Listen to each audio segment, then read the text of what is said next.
Tuhan bagi kita sungguh tak ternilai harganya. Tidak sebanding dengan apa yang kita lakukan pada saat pagi hari ini. Biarlah kita semua yang sudah dimenangkan oleh kuasa darah Tuhan, oleh kuasa kebangkitannya, pagi hari ini kita bersorak-sorai bagi Tuhan kita. Amin. Haleluya. Ada semangat di dalam kita memuji dan memuliakan nama Tuhan pagi hari ini. Amen. Saya kembali undang saudara semua bangkit berdiri. Tak katakan ku menang bersama Yesus Tuhan. Haleluya. Terima kasih Tuhan buat kemenangan yang Tuhan sediakan bagi kami. Haleluya Yesus. Ku menang bersama Yesus Tuhan, Yesus Tuhan. Ku menang di dalam peperangan. Ku menang atas segala setan. Haleluya, haleluya. Ku menang bersama Yesus Tuhan. Ku menang di dalam peperangan. Ku menang atas segala setan. Haleluya, haleluya. Ku menang. Haleluya, dia bangkit. Haleluya, dia hidup. Haleluya, dia naik. Roh Kudus.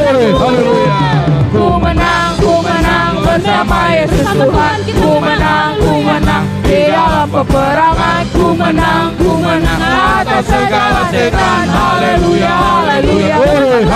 Dengan imanmu. Ku menang bersama Yesus Tuhan. Ku menang di dalam peperangan. Ku menang Roh Kudus turun. Haleluya, dia baik. Haleluya, dia hidup. Haleluya, dia naik. Roh Kudus turun. Haleluya, dia bangkit. Haleluya, dia hidup. Haleluya, dia naik. Roh Kudus turun. Haleluya, dia bangkit. Haleluya, dia hidup. Haleluya, dia naik. Roh Kudus turun. Roh Kudus turun. Roh Kudus turun. Haleluya. Haleluya Yesus. Haleluya. Terima kasih Tuhan. Kau beri kemenangan bagi kami Tuhan. Kuasa kebangkitan-Mu Tuhan. Kau yang sudah menyelamatkan kami ya Bapa. Engkau yang sudah ya Tuhan memerdekakan kami dengan darah-Mu ya Bapa. Kini kami memperingati hari kenaikan-Mu. Kami yakin, kami percaya Tuhan, ada tempat yang indah yang Tuhan sediakan bagi kami ya Bapa. Surga yang kekal, kehidupan yang kekal. Terima kasih Tuhan. Terima kasih Yesus. Terima kasih Allah Roh Kudus.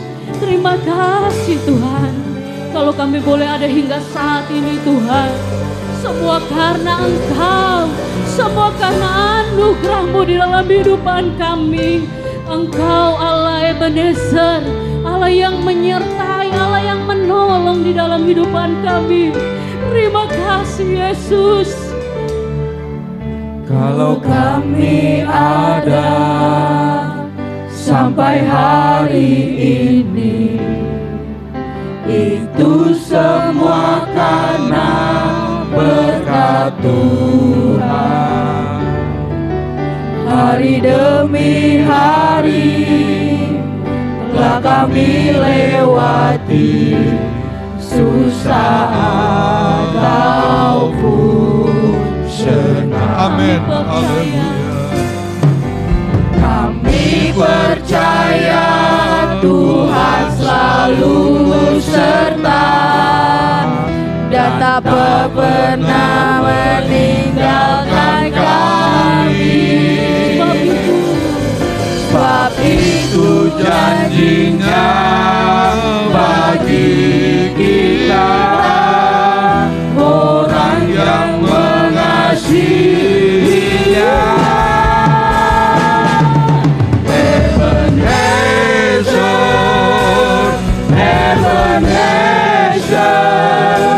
sampai di sini Tuhan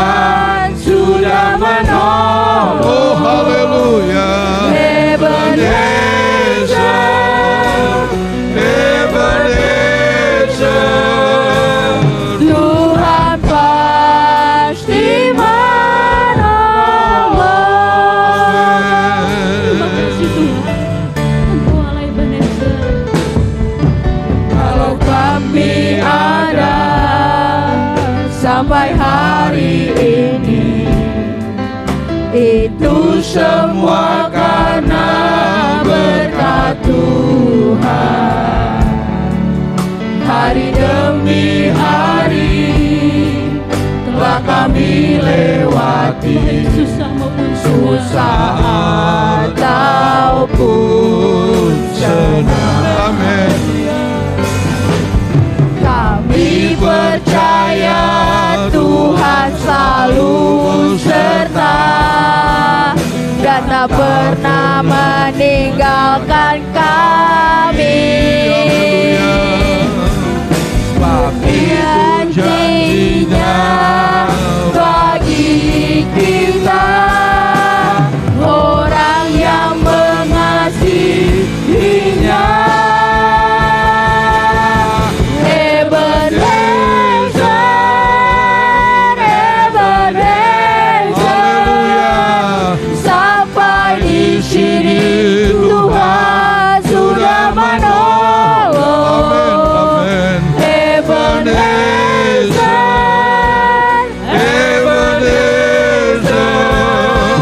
Tuhan pasti menolong. Ebenezer,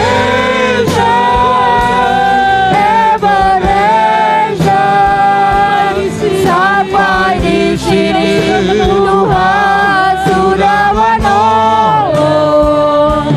Ebenezer, Ebenezer, Tuhan pasti menolong. Ebenezer, Ebenezer, sampai di sini Tuhan sudah menolong. Ebenezer, Ebenezer, Tuhan pasti menolong. Ebenezer, Ebenezer, sampai di sini Tuhan sudah menolong. Ebenezer, Ebenezer, Tuhan pasti menolong. Tuhan pasti menolong.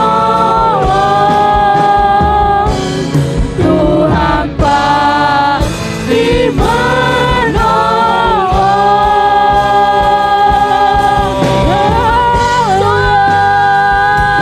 Haleluya, haleluya.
Bapak Pendeta Muda Billy Gerardo pimpin dalam doa.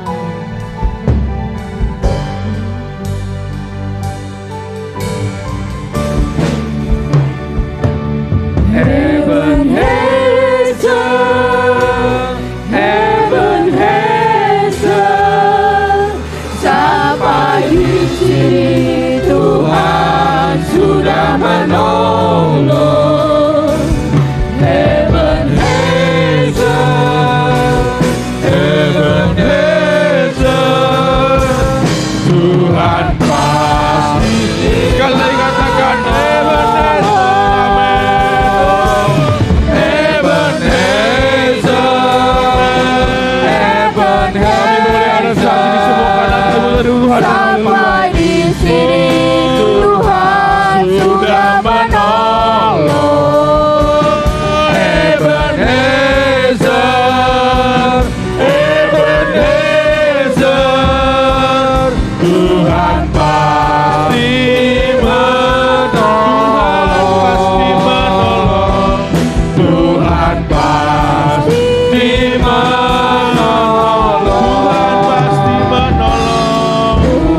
semua karena anugerah-Mu Tuhan saja.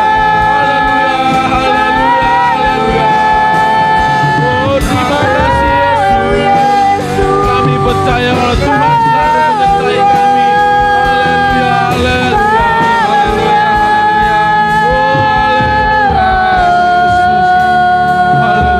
haleluya. Haleluya, haleluya, Yesus benar ya Tuhan. Ebenezer, sampai di sini Tuhan sudah menolong kami semua ya Tuhan. Kalau kami boleh ada, boleh sehat, boleh kuat, boleh berdiri, boleh beribadah pada pagi hari ini, semua karena anugerah Tuhan. Itu semua karena berkat Tuhan saja dalam kehidupan kami ya Tuhan. Kami bersyukur kepadamu ya Tuhan, kami mengucap syukur kepadamu. Terima kasih Bapa. Sebentar kami akan mendengarkan sebagian kebenaran firman Tuhan. Kami sudah memuji, kami sudah meninggikan nama-Mu. Kami percaya setiap pujian penyembahan kami boleh naik berbau harum di hadapan Kau. Berkati hamba-Mu yang sebentar akan menyampaikan kebenaran firman-Mu. Berkati setiap kami Tuhan, berkati telinga kami, berkati hati kami, supaya kami siap untuk menerima kebenaran firman-Mu. Dan firman itu akan menjadi tertanam dan berbuah dalam setiap hati kami Tuhan. Terima kasih Bapa, pakai terus hamba-Mu dalam menyampaikan kebenaran firman-Mu ya Tuhan. Kami siap mendengar dalam nama Tuhan Yesus Kristus. Haleluya. Amin. Haleluya. Puji Tuhan. Selamat hari raya kenaikan Tuhan Yesus Kristus ke sorga. Seluruh umat Kristen di dunia ini merayakan ibadah raya ini. Puji Tuhan. Saudara-saudara, saya minta juga saudara Billy mau bersaksi sedikit. Karena kemarin minggu Brian sudah bersaksi, dia telah melewati pendidikan sekolah Alkitab di Batu, Malang, Jawa Timur. Dan Billy juga telah mengikuti sekolah Alkitab Pantekosta Amerika yang ditamatkan juga pada hari yang sama. Ya, pada hari Kamis kemarin ini. Ada kesaksian mungkin pendek.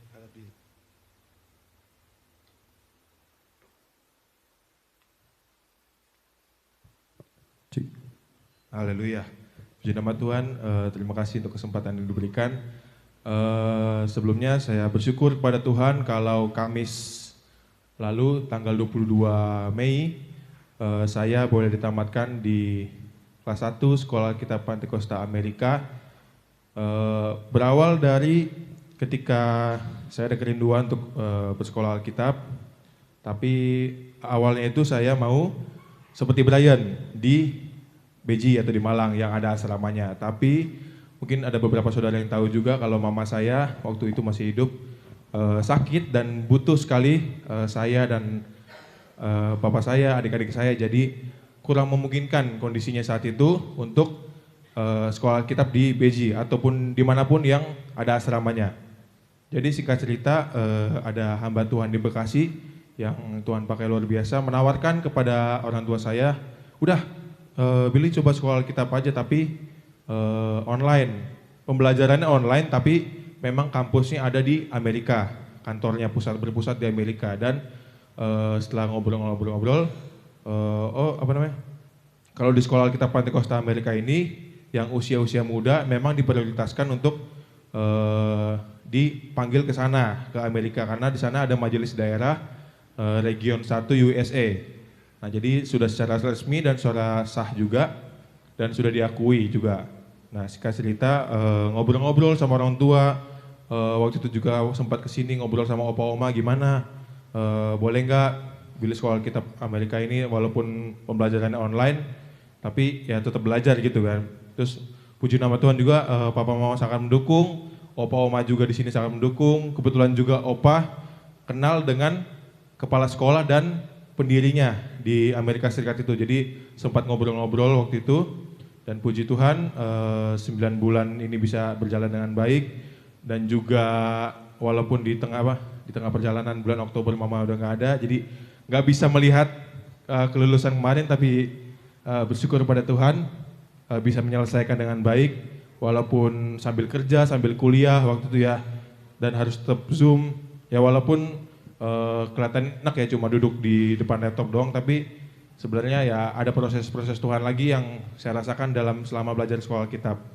Dan kemarin Jadi saya ada 3 hari, 2 hari itu untuk seminar tanggal 20 sampai tanggal 22, seminar 2 hari, lalu hari hanya penamatan tanggal 22 sama Brian, harinya sama, makanya Opa sama Oma nggak bisa hadir juga karena hadir di sekolah kita Brian di Malang. Jadi yang hadir Papa dan adik-adik saya. Dan ketika nama saya dipanggil Billy Bolung, maju ke depan, dibacakan data-data saya kaget saudara, karena ketika disebutkan nama Billy Bolung dari GPD Kasih Karunia BTP Bekasi ditempatkan di Amerika Serikat.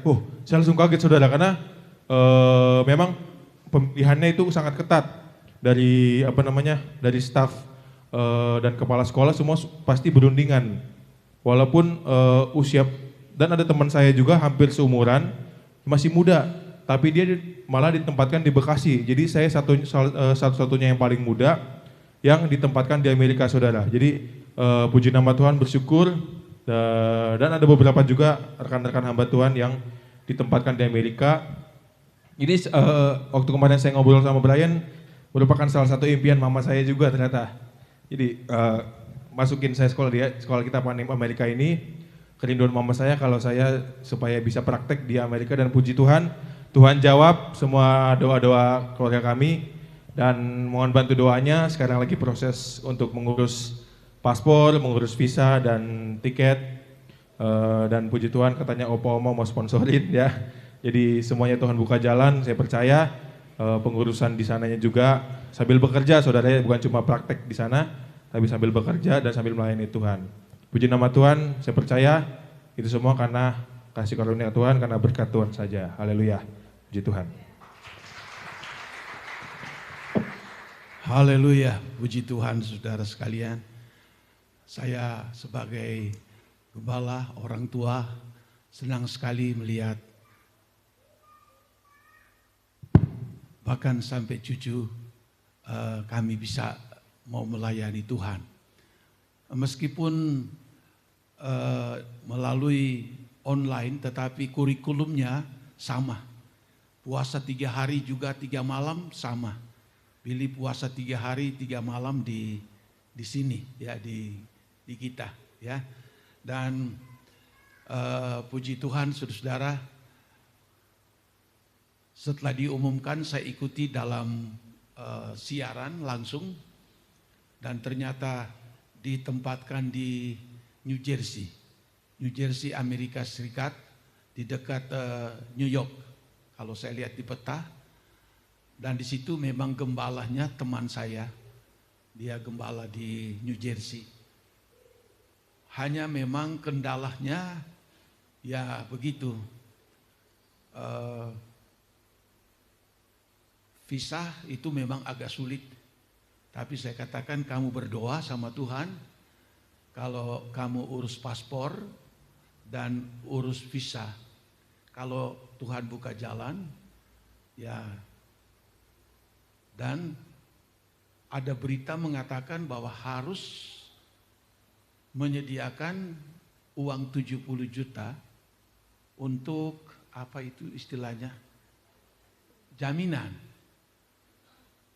Lalu saya katakan sama istri, kalau begitu waduh nggak jadi ya, sebab tidak gampang. Kalau cuma untuk visa, paspor, dan mungkin tiket sekali jalan, kami akan berusaha ya sekuat mungkin untuk bisa berangkat ya. Tapi kalau untuk jaminan 70 juta, waduh, saya katakan tolong mintakan kepada gembala yang ada di New Jersey sebagai jaminan. Sebab dari kedutaan Amerika selalu memberikan izin kalau ada penjamin. Nah, ini sedang diurus, kalau penjaminnya di Amerika merestui, dan kami akan usahakan sedapat mungkin untuk bisa bayar tiket dan juga untuk urus visa. Ya, karena kami pikir ini cucu kami mau melayani Tuhan, dan gembala di sana juga memberitahu bahwa kalau di luar daripada pelayanan bisa untuk bekerja. Ya jadi ya udah nggak apa-apa. Jadi sambil melayani di sana dan juga pekerjaan. Sebab di Amerika itu hitungannya bukan hitung hari, tapi hitung jam. Ya kalau satu hari kerja saja 5 jam ya lumayan ya. Jadi puji Tuhan, doakan saudara supaya yang menjaminnya ini pendeta dari sana. Dan kemungkinan besar cucu kami Billy bisa berangkat ya. Doakan saudara, puji Tuhan. Nah, kita akan lihat firman Allah pada saat ini, yaitu ayat yang seluruh orang Kristen di dunia membacakannya dalam Kisah Rasul pasal 1 ayatnya yang ke-6 sampai ayat yang ke-11 tentang kisah Tuhan Yesus diangkat naik ke sorga. Nah, kita akan hormati pembacaan firman Allah dalam Kisah Rasul 1 ayat 6 sampai 11. Saya membaca pertama, kita bergantian sebab ini harus baca karena ini hari kenaikan Tuhan. Yesus terangkat ke sorga. Maka bertanyalah mereka yang berkumpul di situ, Tuhan, maukah engkau pada masa ini memulihkan kerajaan bagi Israel? Ayat 7, 2, 3.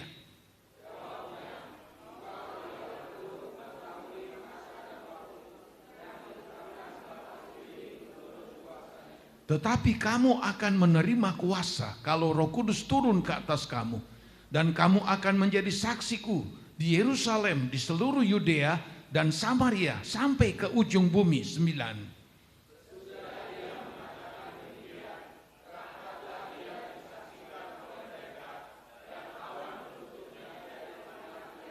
Ketika mereka sedang menatap ke langit waktu ia naik itu, tiba-tiba berdirilah 2 orang yang berpakaian putih dekat mereka. 11.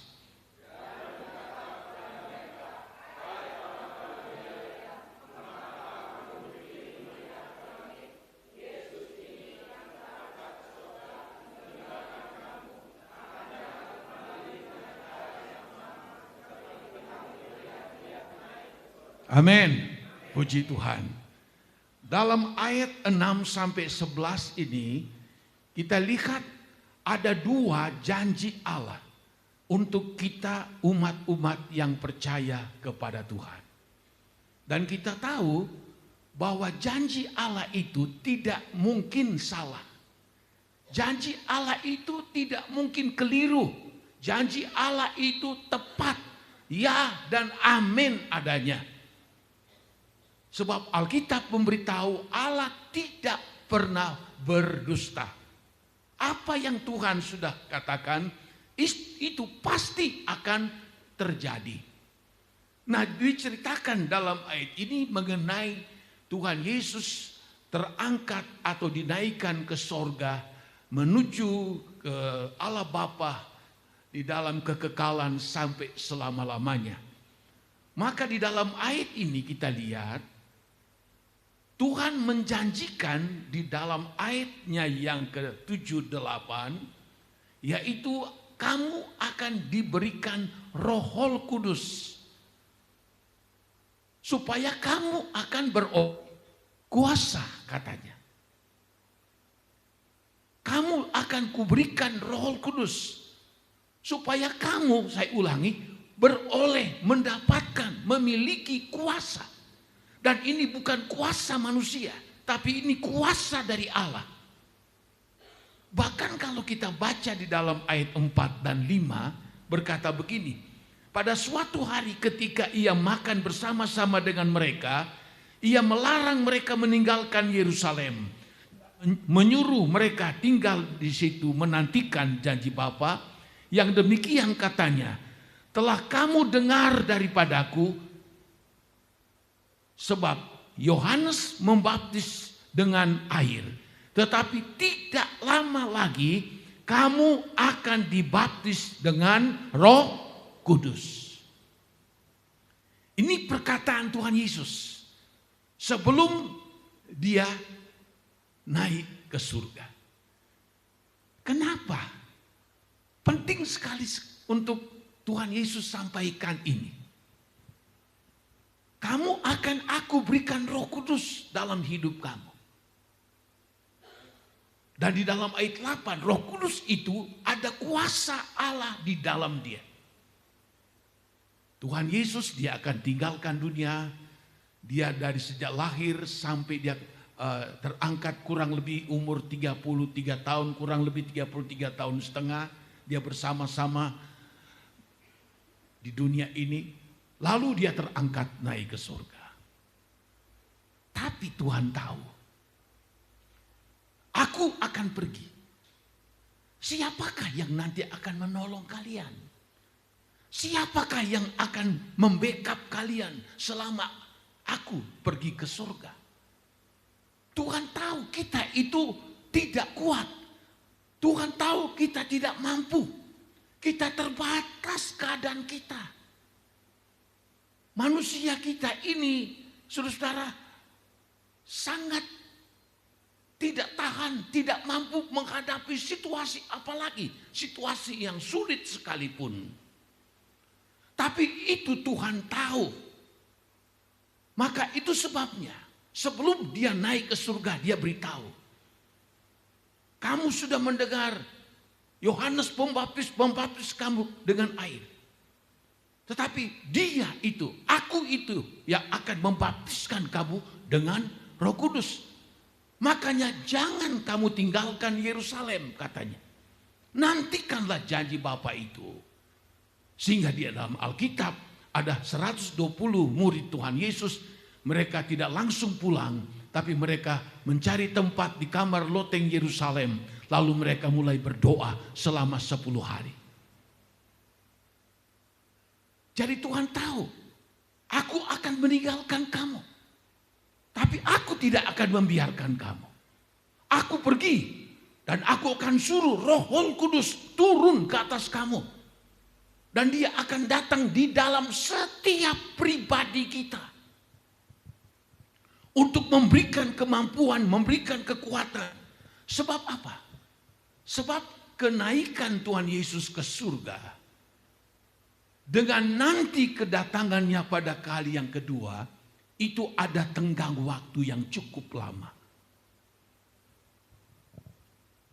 Ada 5 hal tentang Yesus. Yesus lahir, Yesus mati, Yesus bangkit, Yesus naik ke sorga. Dan yang terakhir, Yesus akan datang pada kali yang kedua. Tuhan tahu ada tenggang waktu. Kamu tidak akan kuat, kamu tidak akan tahan. Sebab di dalam dunia, kamu akan berhadapan dengan iblis. Kamu akan berlawan dengan keinginan dagingmu, keinginan matamu, dan keangkuhan hidupmu. Kamu akan berhadapan dengan nabi-nabi palsu. Yang akan membuat engkau tidak tahan dalam menjalani hidup. Maka Tuhan berjanji, aku akan memberikan kuasa kepada kamu. Apabila Roh Kudus turun kepada kamu, kamu akan beroleh kuasa. Ini bukan kuasa manusia, bukan kuasa kegelapan, tapi ini adalah kuasa dari tempat yang maha tinggi, yang tidak terbatas adanya. Kemampuannya itu luar biasa adanya. Dan dia izinkan untuk kita mendapatkan itu. Dan itu tidak mungkin membalikan telapak tangan semudah itu. 120 murid. Mereka berdoa selama 10 hari 10 malam. Untuk meminta janji dari Tuhan itu. Tuhan, engkau berikan itu bagi kami. Selama 10 hari 10 malam. Mereka juga sadar. Mereka tidak sanggup menghadapi kehidupan ini. Banyak tantangan, banyak ujian, banyak cobaan yang akan menghalangi kita sebagai umat Tuhan. Tapi puji Tuhan, firman Allah mengatakan kamu akan beroleh kuasa. Kuasa Allah itu yang nanti akan menolong saya dan saudara. Kalau kita lihat, tidak usah baca supaya tidak menyita waktu. Di dalam Alkitab, saudara-saudara, di situ bahwa Tuhan waktu dia naik ke surga, Aku tidak akan membiarkan kamu menjadi yatim piatu. Tapi aku akan utus Roh Kudus itu datang kepadamu sebagai apa? Pengganti. Sebagai pengganti.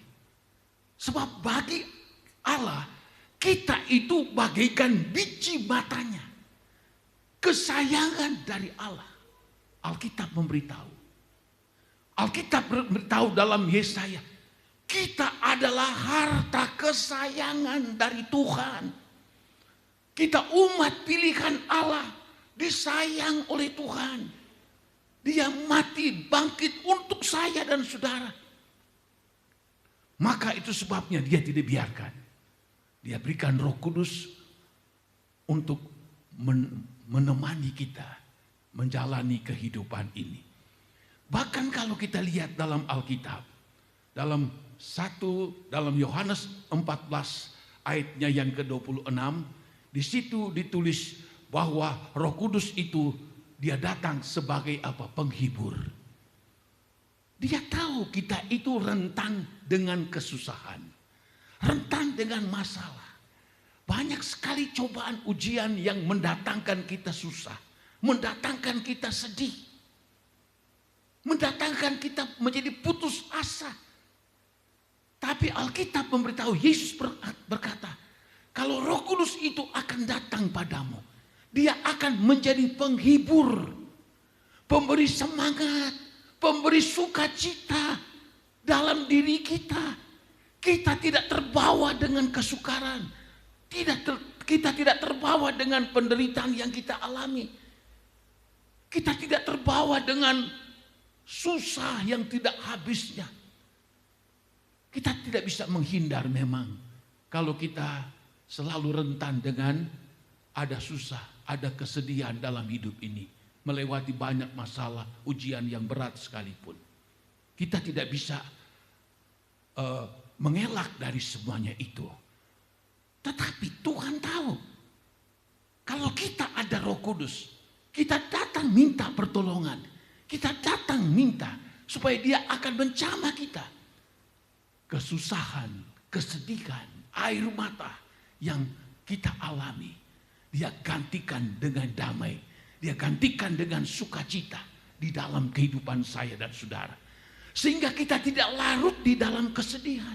Kita tidak larut di dalam air mata. Kita tidak larut dengan kesusahan. Ada Roh Kudus yang akan memberikan kita, mengimbangi kita. Sehingga kita dihiburkan. Manusia itu sangat membutuhkan hiburan. Manusia itu. Secara psikologi. Manusia sangat-sangat butuh penghiburan. Penghiburan manusia terbatas. Penghiburan istri, suami, anak, orang tua terbatas. Tapi kalau kita ada Roh Kudus di dalam kehidupan kita, dialah yang memberikan penghiburan yang sejati dalam hidup kita. Di dalam Alkitab diberitahu begini.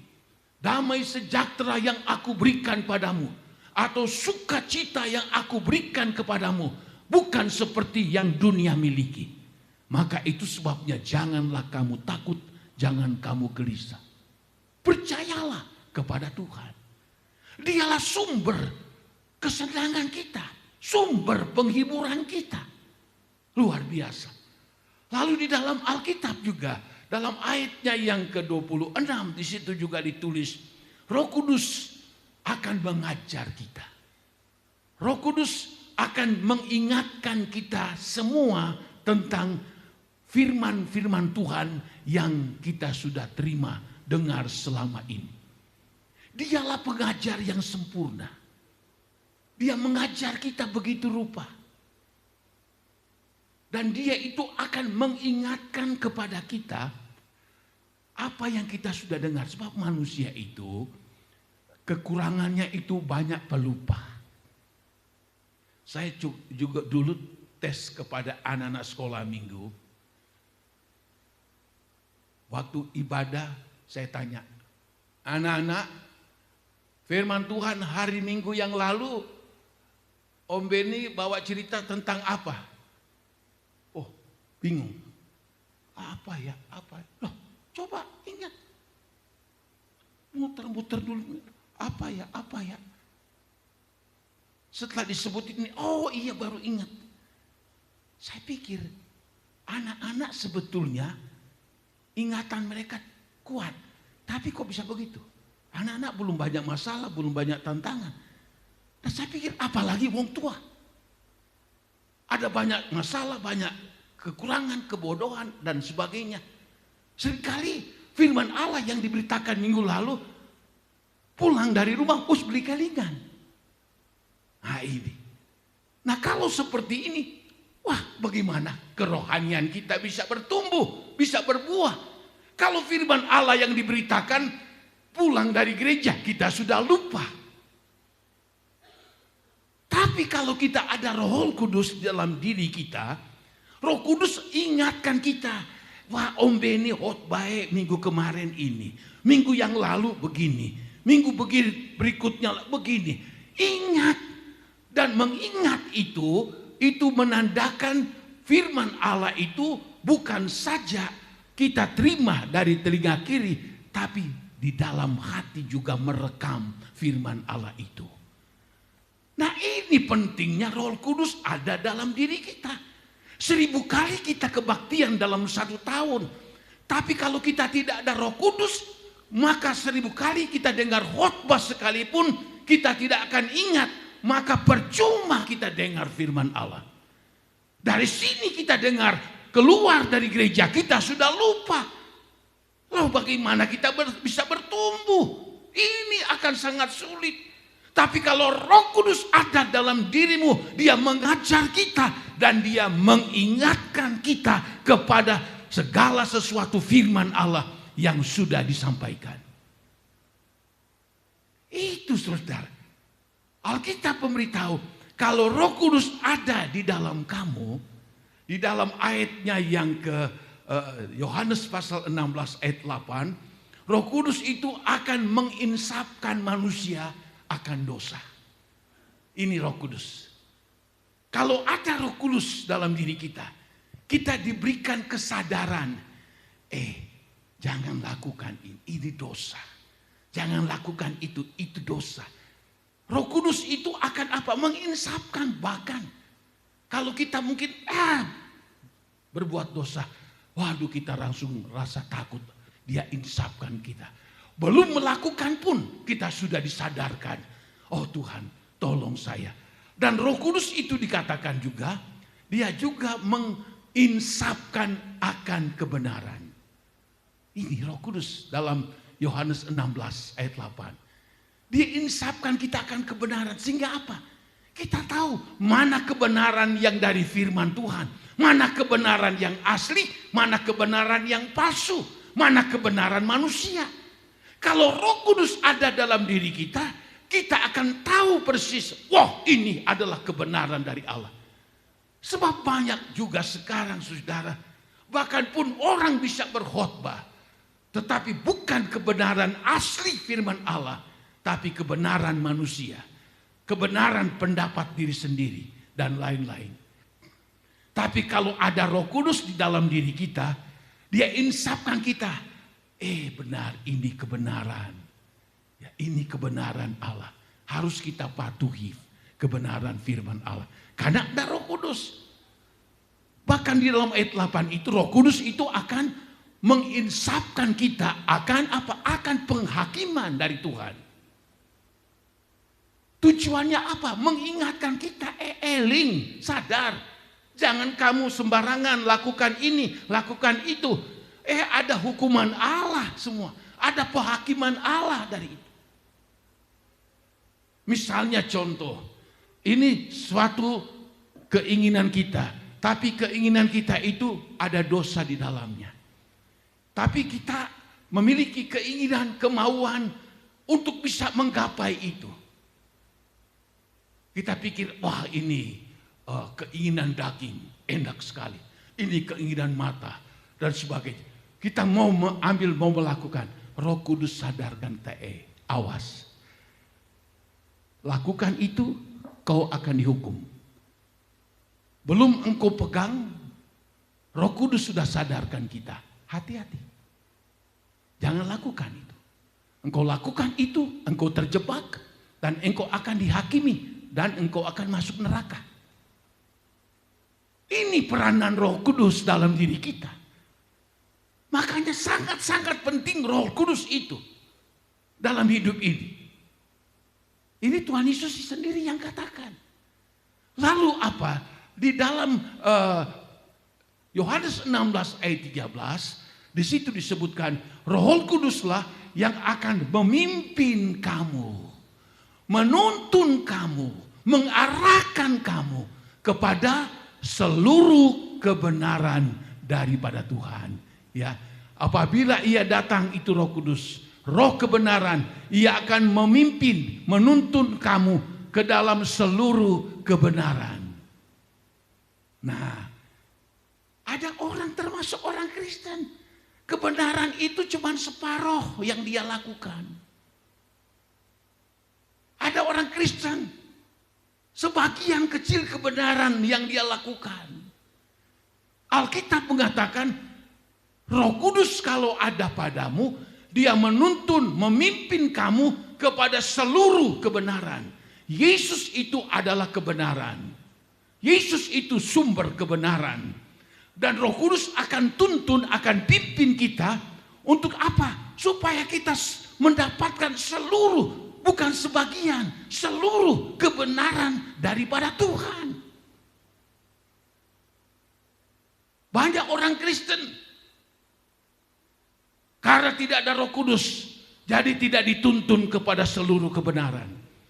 Hanya separuh kebenaran, hanya 30% kebenaran, hanya 75% kebenaran, bukan 100% kebenaran. Kenapa begitu? Ada dua hal. Mungkin si pengkhotbah tidak mengajarkan firman Allah yang sesungguhnya, yang sebenar-benarnya. Mungkin si pengajar atau pembawa firman Allah tidak ada hikmat marifat dari Allah, tidak ada urapan kuasa Roh Kudus, sehingga akan sulit untuk membawa jemaat menuntun kepada seluruh kebenaran. Kedua, mungkinkah jemaat itu karena memang tidak ada Roh Kudus? Jadi setiap pemberitaan firman Allah hanya masuk telinga kiri dan keluar di telinga kanan. Kenapa? Dia tidak ada urapan dalam mendengar firman. Maka perlu kita datang ke gereja. Ada jam pujian dan penyembahan. Kita memuji menyembah Allah dalam roh. Dan hadirat Allah turun. Apa itu hadirat Allah? Kehadiran Allah turun di dalam ibadah kita. Kehadiran Allah itu menjamah hati kita. Hati kita yang kering, hati kita yang hampa, hati kita yang penuh dengan gejolak. Pada saat urapan Allah datang, kita menikmati hadirat Allah seperti tadi. Kita memuji dan menyembah Tuhan. Maka apa yang terjadi? Hati kita dikuasai dengan hadirat daripada Allah. Makanya sangat penting kita datang tepat waktu memuji, menyembah Allah dalam roh dan kebenaran. Sampai kapanpun engkau jadi orang Kristen, engkau tidak memuji, menyembah Allah dalam roh dan kebenaran, engkau tidak bisa dipimpin di dalam seluruh kebenaran Allah. Amin. Tidak bisa. Hanya Roh Kudus yang memimpin kita kepada seluruh kebenaran. Hargailah pujian dan penyembahan. Pada waktu kita memuji menyembah Dia, kita undang Roh Kudus turun. Dia urapi hidup kita. Saya duduk di depan. Sementara memuji Allah, sementara menyembah, hati saya hancur. Nangis. Kenapa? Menikmati hadirat Allah. Kalau kita beribadah seperti ini, wow, luar biasa. Kita akan dituntun Roh Kudus kepada seluruh kebenaran. Kita menjadi orang Kristen yang bertumbuh, berbuah-buah.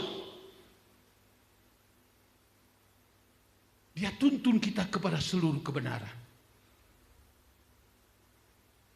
Saya bersyukur jemaat Tuhan selalu mendoakan kami untuk menyampaikan kebenaran firman Allah.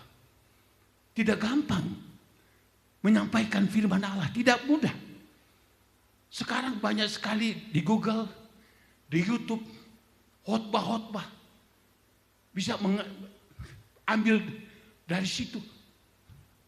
Tapi bukan itu. Khotbah yang benar-benar mendatangkan urapan dan hikmat dari Allah. Tidak hanya semudah untuk mendapatkan. Harus banyak belajar, minta hikmat marifat dari Tuhan. Harus banyak duduk di kaki Tuhan, bersekutu, menyatu dengan Tuhan, menikmati hadirat Allah, sehingga hikmat Allah datang memenuhi kehidupanmu. Dan Roh Kudus memimpin kita, menuntun kita, menuntun hamba Tuhan, menyampaikan firman Allah itu. Dan Dia akan bawa kita dari kebenaran kepada kebenaran, terus dipimpin dari kebenaran sampai kepada kebenaran. Itu pentingnya kita. Mau dipimpin, mau dituntun oleh Roh Kudus. Makanya mulai besok 4:30 didahului dengan firman Tuhan. Lalu kita berdoa, meminta seperti 120 murid. Mereka datang berdoa bukan 1-2 jam. Mereka 1 kali 24 jam ada di situ. Kecuali mungkin cari makan sendiri. Selama 10 hari, 10 malam. Perjuangan mereka. Karena mereka tahu mereka butuh Roh Kudus. Mereka tidak kuat. Mereka tidak mampu. Berhadapan saja dengan sesama manusia. Berhadapan saja dengan keinginan mata, keinginan daging, keangkuhan hidup. Berhadapan saja dengan nabi palsu. Berhadapan apalagi dengan iblis. Kita mudah dikalahkan.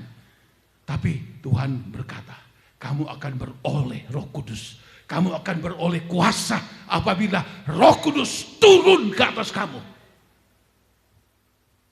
Keinginan mata, keinginan daging, keangkuhan hidup, nabi palsu, ajaran palsu, iblis pun lewat. Kenapa? Karena kuasa Allah lebih besar, lebih dahsyat, lebih kuat daripada apa yang ada di dalam dunia. 1 Yohanes 4 ayat 4. Adapun roh Allah yang ada pada kamu lebih besar dari roh-roh yang ada di dalam dunia ini. Kita butuh Roh Kudus. Dunia sekarang makin goncang, makin kacau. Orang dunia saja berkata seperti itu. Apalagi kita sudah tahu dalam firman Allah. Maka kita butuh Roh Kudus untuk akan memberikan kekuatan, membackup kita, supaya kita tidak goncang, kita tidak menjadi lemah. Iblis bagaikan singa mengaum-ngaum, mencari siapa yang dapat dia lulur. Kalau dia lihat orang percaya sudah lemah, ya sudah, jadi santapan dari singa iblis itu. Tapi kalau kita kuat di dalam Tuhan, iblis akan takut kepada saya dan saudara. Sebab dia lihat ada kuasa Allah ada di dalam kehidupan saya dan saudara. Dia tahu mana orang Kristen yang punya kuasa Allah di dalamnya, punya Roh Kudus di dalamnya, dan mana yang tidak. Iblis sangat tahu. Ya. Tapi kalau ada Roh Kudus, iblis juga pikir dulu, wah ini bahaya ini. Ini orang ini dia ada kuasa Allah di dalamnya. Jangan coba-coba, jangan main-main. Ya bisa kita akan dibikin sulit. Ya, ada anak-anak Skewa, ya, yang dirasuk oleh iblis setan-setan ada pada anak-anak Skewa. Mereka ikuti Paulus yang penuh Roh Kudus.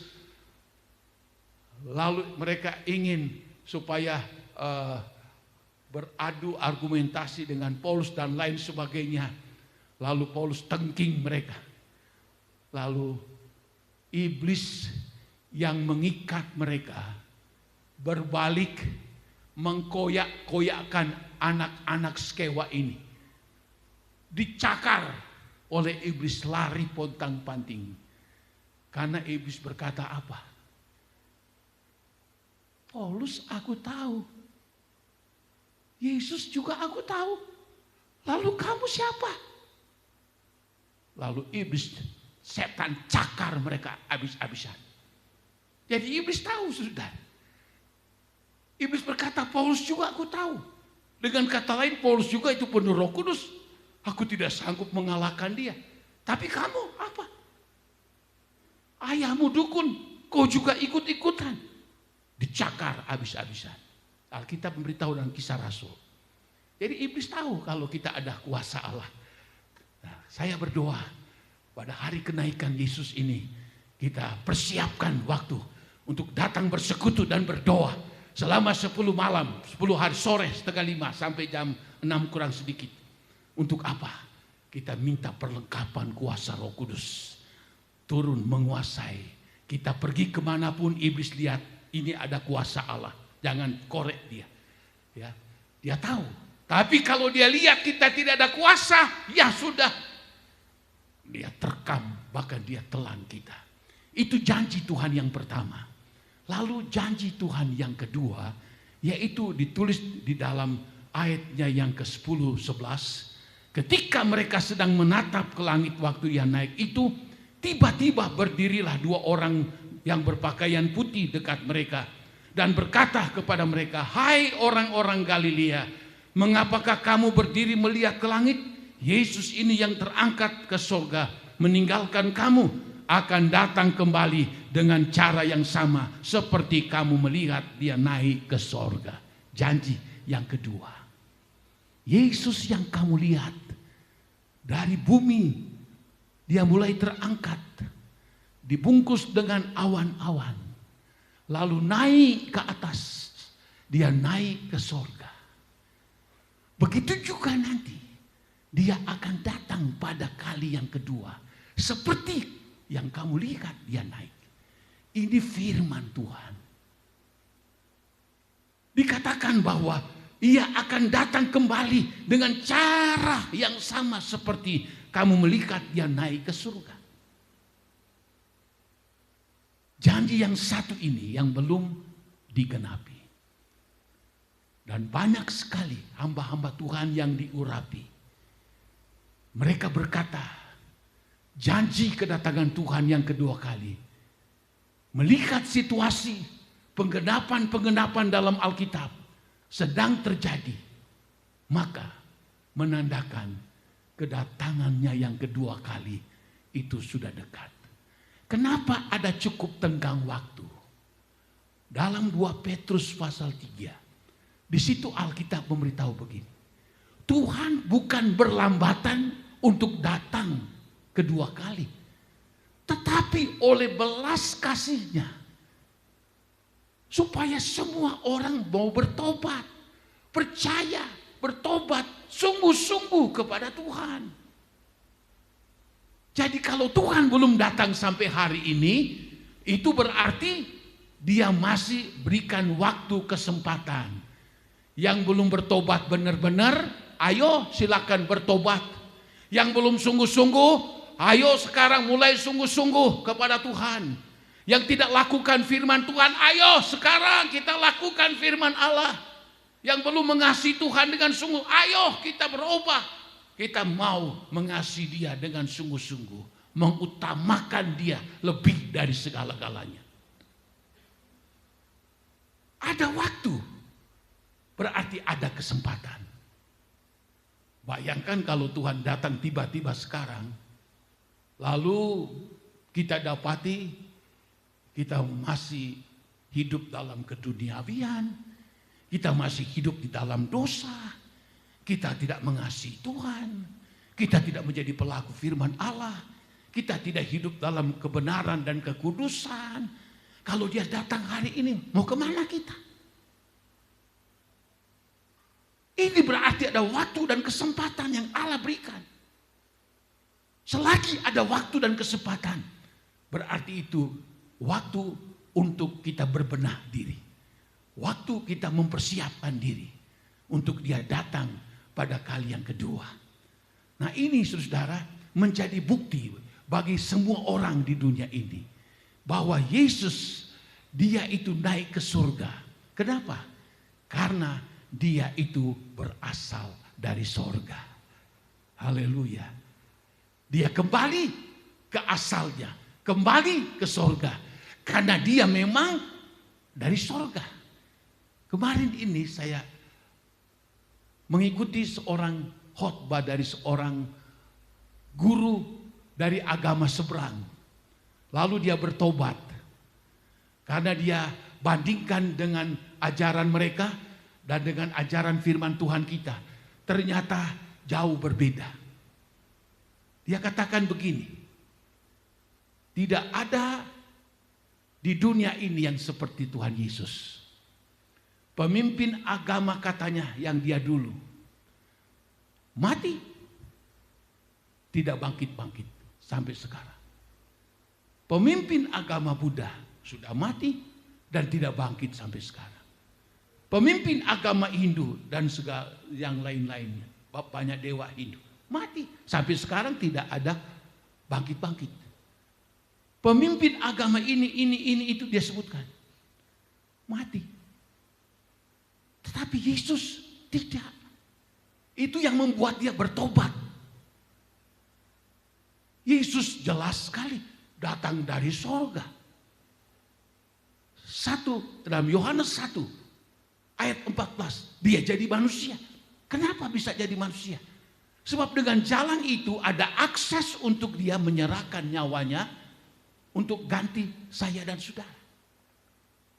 Darahnya yang kudus akan menyucikan, membenarkan, membebaskan kita, membayar kita dari segala utang dosa kita. Dia Allah jadi manusia. Lalu apa katanya? Dia mati. Dia mati untuk apa? Untuk keselamatan. Darahnya tertumpah. Darahnya menyucikan, menguduskan, membenarkan, memperdamaikan antara Allah dengan manusia. Dia mati, tapi dia bangkit katanya. Lalu dia naik ke surga. Tidak ada yang lain. Pemimpin agama apapun di dunia ini tidak ada. Dia jelaskan begitu. Saya juga kagum dia katakan ini. Wah, seorang pemimpin dulu. Tidak ada yang seperti Yesus. Dia dari surga. Lalu sekarang dia naik ke surga. Sebab itu tempatnya. Dia adalah Allah. Oh, banyak sekali yang bertobat. Sekarang ini saudara tahu, banyak sekali pemimpin mereka dulu, guru-guru mereka dulu dari agama seberang kita, lalu mereka mendapat penglihatan, mereka mendapat mimpi, lalu mereka percaya kepada Yesus. Dan sekarang ini mereka paling berani memberitakan Yesus sebagai Tuhan dan Juru Selamat. Mereka tidak takut. Wanita iya, ibu-ibu iya, pemudi ada, bapak-bapak iya, pria-pria ada, berani sekali. Mereka sampaikan kebenaran Injil Yesus Kristus. Ada sekarang yang hebat sekali saudara, yang saya katakan hebat tanda kutip secara manusia. Dia berani memberitakan siapakah Yesus itu, Juru Selamat orang Kristen dan junjungan mereka di seberang. Ya, dia berani. Dia sudah 100 kali saya baca kitab apa mereka, kitab suci mereka katanya. Dia sudah tahu ini isinya ini isinya begini, isinya begitu. Dan mereka yang ikuti tidak bisa ngomong. Dan banyak yang bertobat. Bab ada yang juga berkata begini. Kami itu ingin masuk surga. Tapi masuk surga dengan cara apa? Ternyata setelah dipelajari, kitab suci mereka tidak akurat, tidak jelas, simpang siur. Setelah mereka membaca firman Allah Injil, mereka katakan, nah inilah Injil keselamatan itu, hidup yang kekal itu. Mereka tinggalkan kepercayaan mereka yang lama.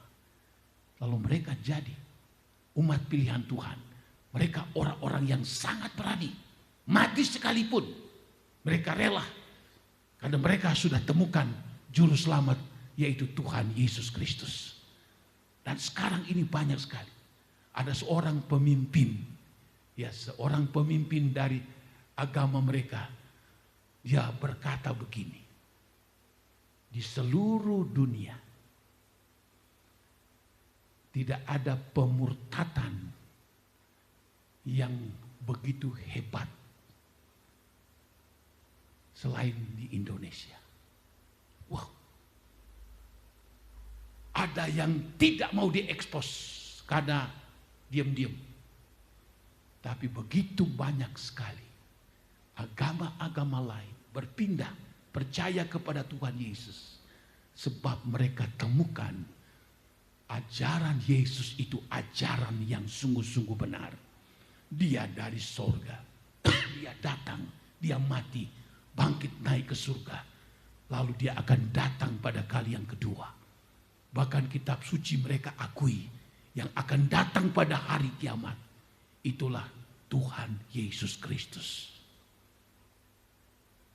Sekarang ini begitu banyak, tapi tidak mau diekspos. Nah, saya sebagai hamba Tuhan berpikir begini, aduh, walaupun di luar negeri juga banyak sekali yang bertobat. Pikir jangan seperti Tuhan Yesus katakan, kamu yang sudah terdahulu, tapi nanti terjadi kemudian. Yang kemudian akan terdahulu. Apa artinya? Kita yang sudah lama percaya, sudah jadi orang Kristen. Tapi lama-kelamaan, karena keinginan dunia, karena keinginan mata, keangkuhan hidup, keinginan daging menguasai, akhirnya kita terkebelakang.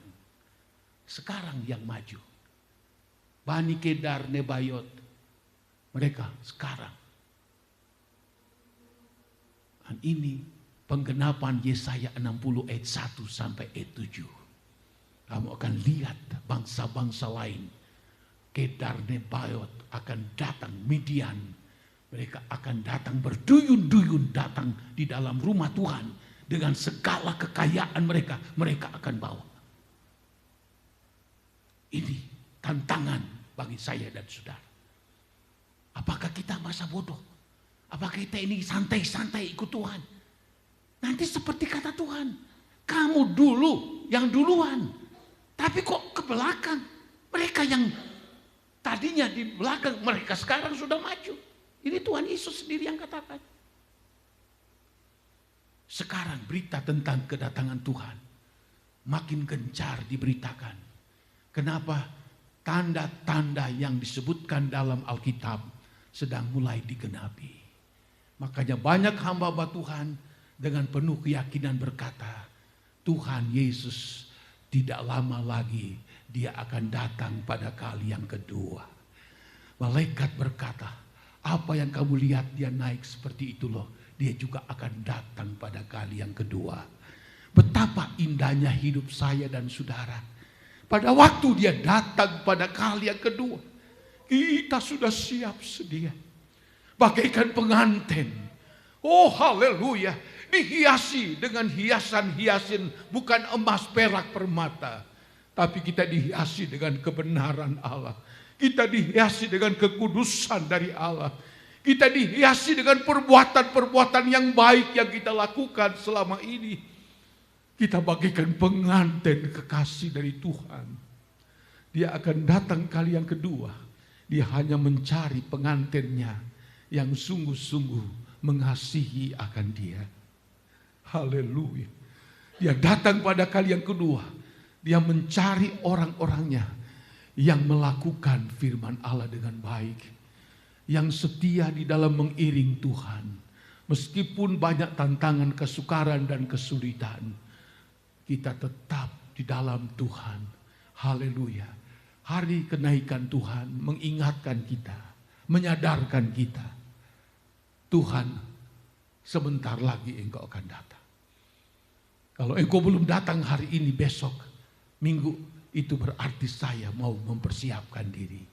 Saya mau lebih mempersiapkan diri dari sejak kemarin.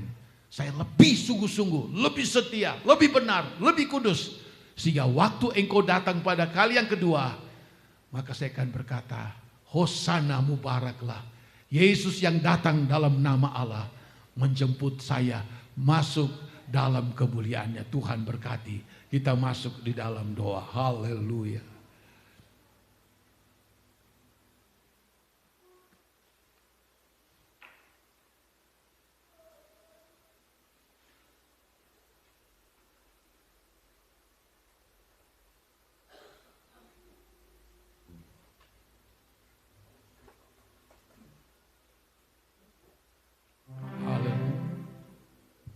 Oh Yerusalem, kota. Kita berdiri sama-sama. Hatiku rindu ke sana. Oh Yerusalem, haleluya. Oh Yerusalem, kota mulia, hatiku rindu ke sana. Tak lama lagi Tuhanku datanglah, tak lama lagi Tuhanku datanglah. Oh bawa, oh dia akan bawa kita ke tempat kediamannya dalam surga yang kekal. Amin. Oh tak lama lagi Tuhanku datanglah. Oh bawa saya masuk sana. Oh Yerusalem, kota mulia. Amin.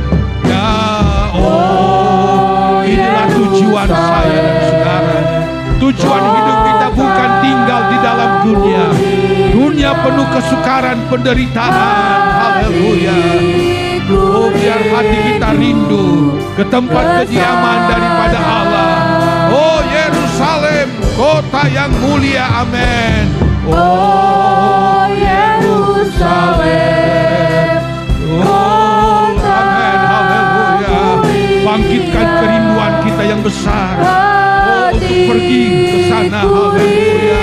Oh ke sana. Tak lama lagi Tuhanku datanglah. Oh tak lama. Oh bagaimana kalau dia datang kali yang kedua, kita belum ada persiapan. Haleluya. Oh tapi biarlah siang hari ini kita berkata, Tuhan Roh Kudus menuntut saya hidup dalam kebenaran, hidup dalam kesucian, melakukan firman Allah, mengasihi Engkau Tuhan. Supaya waktu Engkau datang kali yang kedua, saya akan dibawa ke sana, kota Yerusalem baru, di mana kita hidup kekal senang sampai selama-lamanya. Haleluya. Tak lama lagi nanti Bapak Rudi berdoa. Oh tak lama lagi Tuhanku, amin, datang. Oh bawa saya masuk sana. Oh tak lama lagi Tuhanku datang.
bawa saya masuk sana.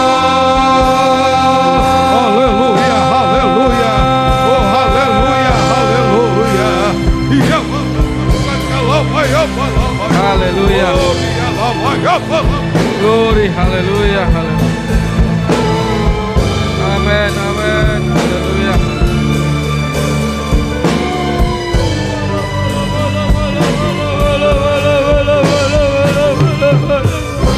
Haleluya Yesus. Haleluya. Glory, haleluya. Amin. Ya bala bala bala bala bala bala bala bala bala. Ya bala bala bala bala bala bala. Haleluya.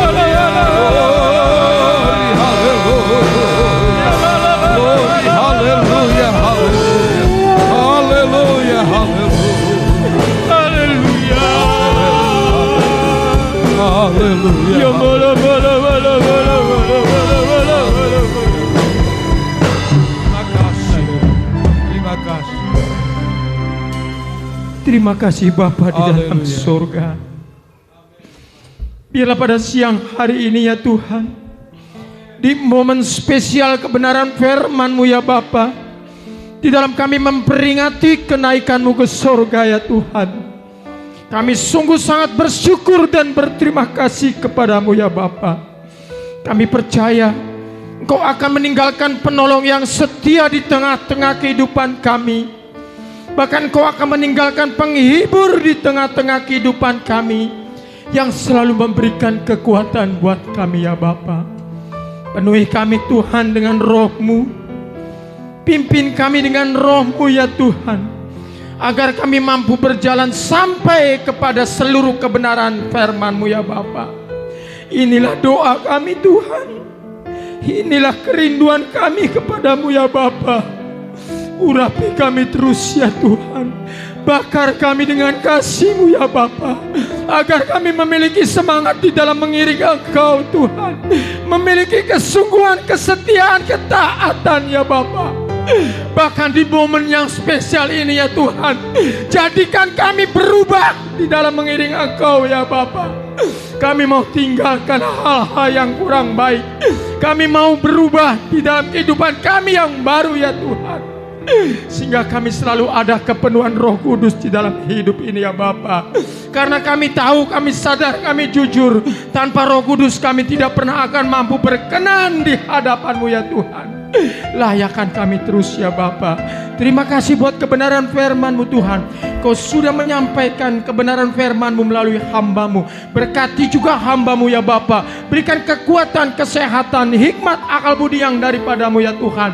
Dan saat ini juga Bapa, kami Engkau ingatkan untuk kami kembali di dalam doa 10 hari ya Tuhan. Berikan kami kesehatan, kekuatan, berikan kami semangat ya Tuhan. Di dalam kami akan mengikuti doa 10 hari. Kami serahkan semuanya ke dalam tangan-Mu ya Bapa. Sebentar Tuhan, kami akan memberikan korban persembahan. Kau sucikan, kuduskan tangan-tangan kami. Kami serahkan doa yang kurang sempurna ini hanya di dalam nama Tuhan kami Yesus Kristus. Haleluya. Amin.